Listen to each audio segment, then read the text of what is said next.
bentornati nella mia cucina. Allora, dato che nella scorsa video ricetta abbiamo fatto la marmellata d'uva, che è questa, faremo una ricetta tipica nostra abruzzese, i celli pieni, di cilli pieni, detti pure tarallucci, con la marmellata d'uva fatta in casa.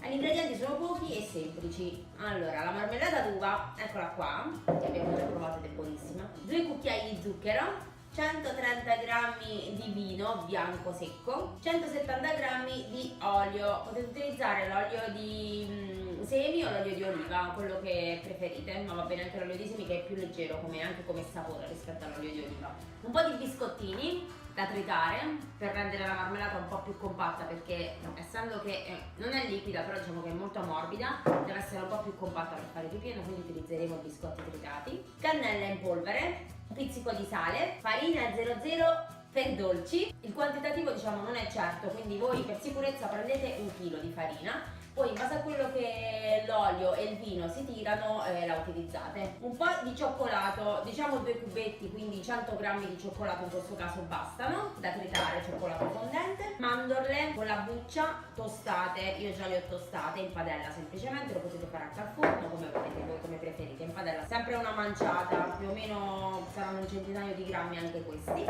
E allora ci sta chi lo mette e chi no. Un po' di lievito io ce lo metto, ma poco, circa un cucchiaio raso di lievito per dolci. Allora, per prima cosa prendiamo l'olio, lo versiamo dentro la nostra bowl, poi prendiamo il nostro vino, mettiamo in mezzo all'olio, 2 cucchiai di zucchero, 1, 2, e il nostro pizzichino di sale. Adesso con una frusta o con un cucchiaio di legno, come volete, emulsioniamo il tutto. Una volta che la consistenza dell'emulsione sarà questa, quindi tutto bello compatto, sembra quasi una cremina all'olio, possiamo cominciare ad aggiungere la farina ed il nostro cucchiaio di lievito. Aggiungiamo la farina, la consistenza deve essere lavorabile, quindi abbastanza soda ma non troppo dura, altrimenti i celli pieni vengono troppo duri. Un altro po', continuiamo a girare. Ok, dato che l'impasto comincia a essere compatto, non utilizziamo più la frusta.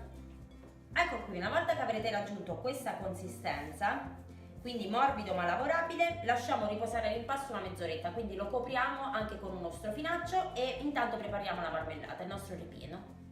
Come prima cosa prendiamo le nostre mandorle tostate e le tritiamo grossolatamente con un coltello, io uso questo. Potete utilizzare anche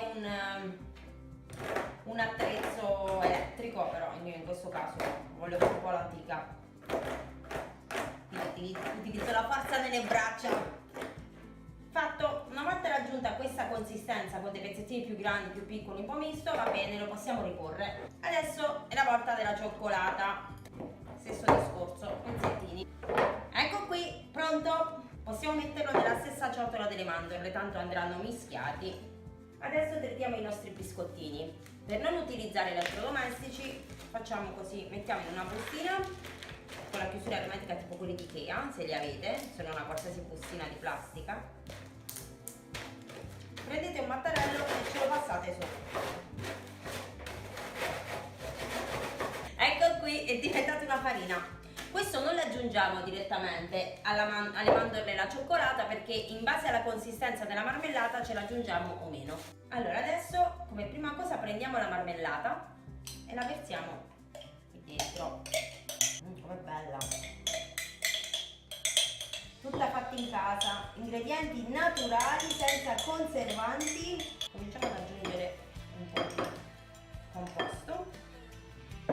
Mettiamo un cucchiaino di cannella e cominciamo a mischiare piano piano.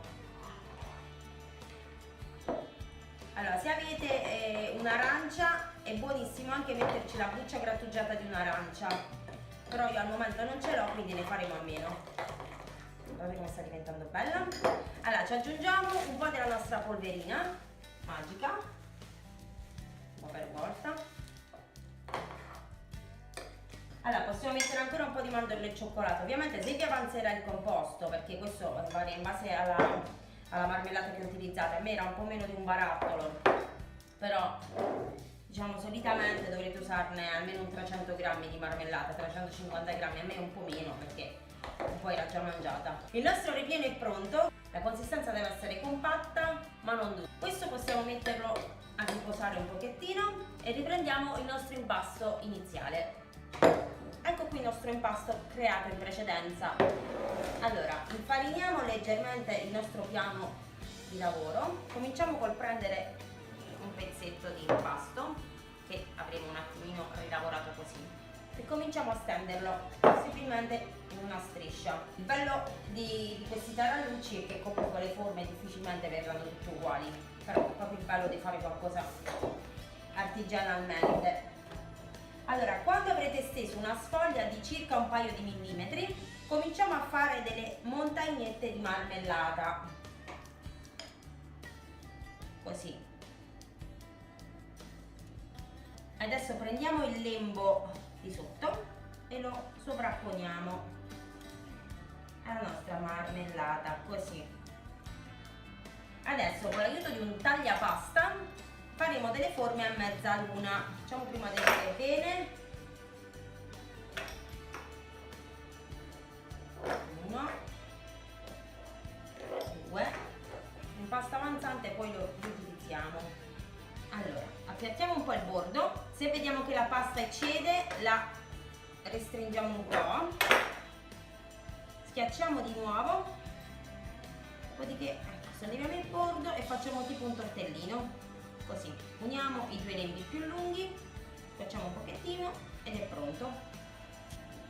Ecco qui, una volta riempita la teglia, lo infornate a 180 gradi per circa tra 15 e 20 minuti. Poi controllate, una volta che saranno dorati, li tirate fuori. Non aspettate troppo, altrimenti si induriscono. Ecco qua i nostri uccelli pieni appena sfornati. Come vedete un po' si sformano in cottura, però non fa niente perché l'importante è il gusto. E vi farò vedere. Allora, li potete gustare o così senza zucchero, oppure scottano. Li prendete ancora caldi, li passate nello zucchero semolato in modo che si attacchi per bene e li mettete sul vassoietto e li fate tutti così, si vede? Continuate così. Ecco qua, il nostro vassoietto di celletti è pronto, li ho tutti quanti zuccherati. Adesso aspettate che si raffreddano un po', altrimenti vi pelate la bocca e li gustate. Allora, calcolate che con l'impasto che abbiamo fatto ci sono uscite 2 teglie, quindi questi più un'altra teglia che è in forno, più o meno con lo stesso numero di celletti. Ciao a tutti, sono appena tornato a scuola e ho trovato una fantastica sorpresina, i uccelli pieni. Fai l'assaggio, dai. Adesso assaggiamo.